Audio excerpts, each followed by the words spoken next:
Salut à tous, ici le Père Tougan, cofondateur de Side.xyz, SIDE.xyz.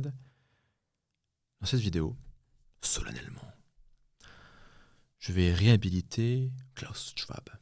C'est le mec qui dit « Vous allez manger des criquets, vous aurez rien et vous serez heureux, Forum de Davos, tout ça ». Moi je trouve que les gens lui chient à la gueule, ça, ce mec, toute la journée sur Internet. Et je trouve que c'est pas correct. Et je le dis sans sarcasme, sans ironie, sans mauvaise foi, sans... voilà, je n'ai pas rejoint le camp du Forum de Davos, hein, mais je pense qu'il faut donner du crédit à ce mec. Ce mec et ses potes, ils ont un job. Et c'est un job pas facile. Leur job, c'est de diriger le monde.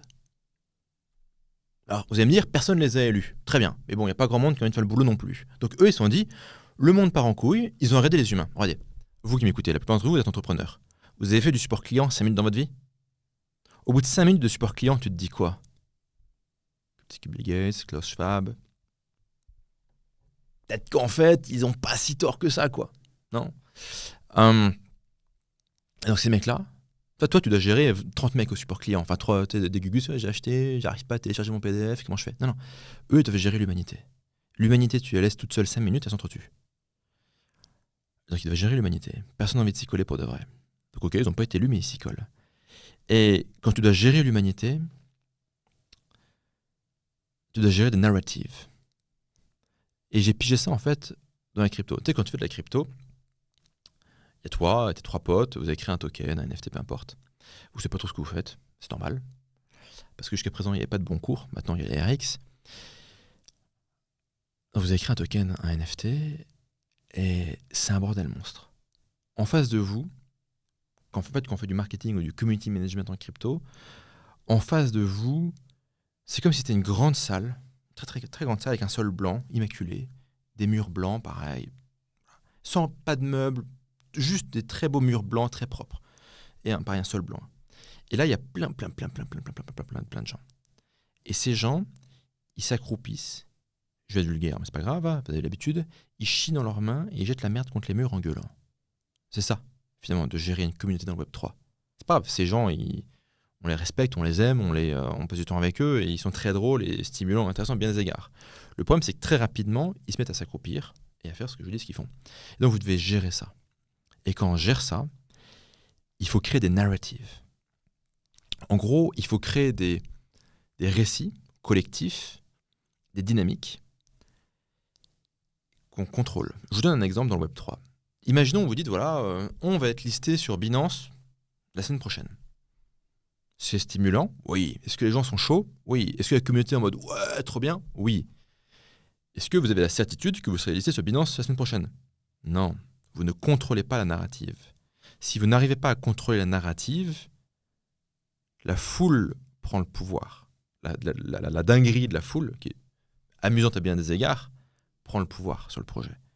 Ils se mettent à gueuler, vous faites insulter, on vous fait traiter d'incompétent, tout le monde vous emmerde, il y a un FUD monstrueux, vous prenez des torrents d'insultes dans la tête, comment ça, on n'est toujours pas sur Binance, vous êtes des brels, virez-moi ces mecs. Ce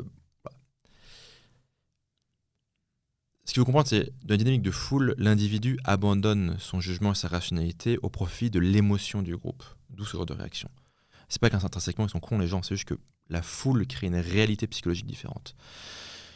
Et donc, dans le Web3, mieux vaut proposer à votre communauté des narratives que vous contrôlez.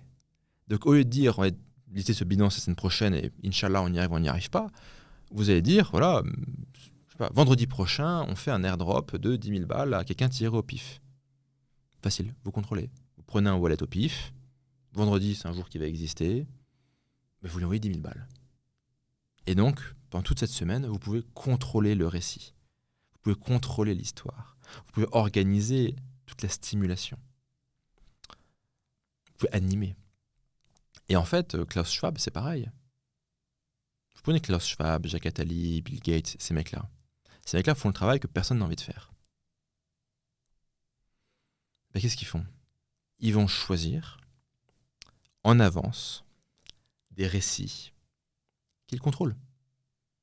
Ils vont pas attendre qu'un truc bizarre se passe et dire « Ok, il y a eu un truc bizarre, donc on réagit. Comment on réagit? Je sais pas. » ils vont peut-être que c'est conspirationniste de dire ça, mais peut-être qu'ils vont provoquer, faciliter certains événements ou certaines perceptions d'un événement. En anglais, on dit « You cannot control what people think, but you can control what they think about ». C'est vous ne pouvez pas contrôler ce que les gens pensent. Par contre, vous pouvez contrôler à quoi ils pensent. Vous voyez la nuance? Et en choisissant les narratives qui seront racontées dans les médias, vous contrôlez à quoi ils pensent. Donc là, on se fait 1 an et demi du sujet A. Pendant ce temps-là, on fait une répétition, on travaille un peu, on se rôde un peu, on regarde quels sont les experts qu'on peut envoyer sur BFM pour le sujet B, qui va durer peut-être, 6 mois, 1 an. Ben, on aura le sujet C, et on manage l'humanité comme ça. Et finalement, manager l'humanité, c'est vrai que ça fait vachement machiavélique de dire comme ça, mais l'idée ici, sur cette chaîne, c'est on ne cherche pas à être trop émotionnel. On cherche à être mécanique, à comprendre mécaniquement comment les choses fonctionnent. Et après, on peut mettre un jugement dessus, il n'y a pas de souci. Mais du coup, en fait, comment contrôler, comment gérer l'humanité, c'est un peu pareil, comment gérer un projet crypto. Et moi, c'est quelque chose que j'ai appris que récemment, je n'avais aucune idée de ça il y a encore 1 an. Mais voilà, on propose des narratives. Donc on a finalement un planning de narratives sur lequel on essaie d'avoir un contrôle, peut-être pas absolu et total, parce qu'on n'a jamais un contrôle absolu et total, mais on a un contrôle significatif. Et si ça foire, on a un plan si ça foire. Si pour dire X ou Y, ça ne se passe pas comme prévu, on a organisé, anticipé comment on communique, comment on réagit si ça foire. Encore une fois, c'était des choses que je ne savais pas il y a encore peu de temps. Et donc, maintenant, si vous avez un projet crypto qui est plus, on va dire non technologique et court-termiste, donc un token qui monte, qui baisse, etc., genre un meme coin par exemple. Ou si vous avez un NFT, donc il n'y a pas forcément d'utilité, il n'y a pas de roadmap, il n'y a pas de technologie de plateforme derrière, donc c'est vraiment du court terme et de la hype. Là, vous devez faire du horizon stacking. Donc stacking, c'est pour empiler. Donc en gros, il faut que vous ayez un axe narratif à 3 jours, pour animer les mecs pendant 3 jours. Il faut que vous ayez un axe narratif à 3 semaines. Donc dans 3 semaines, il se passe un truc. Et vous avez un axe narratif dans 3 mois. Et que ça cohabite. Comme ça, les gens, ils font, OK, court terme, il y a ça, moyen terme, long terme, il y a ça. OK. Si maintenant, vous avez un projet plus technologique, plateforme, qui demande du développement, de la techno, de la R&D, etc., le 3 jours, vous laissez tomber, ça ne s'y prête pas. Vous allez faire 3 semaines, 3 mois, 3 ans. Ethereum, ils ont une roadmap sur des années. C'est un projet technologique. Donc, dans 3 semaines, ils savent ce qu'ils font. Dans 3 mois, ils savent ce qu'ils font. Dans 3 ans, ils savent ce qu'ils font. Et en général, ils sont en retard. Mais c'est pas grave. C'est sous contrôle. Donc voilà. Faire du marketing dans le Web 3, ou gérer l'humanité, c'est un peu pareil en fait. Est-ce que c'est bien, est-ce que c'est mal? On peut y réfléchir. En tout cas, c'est bien de comprendre comment ça fonctionne. C'était le Père Tugan. On se retrouve dans la prochaine vidéo. À plus.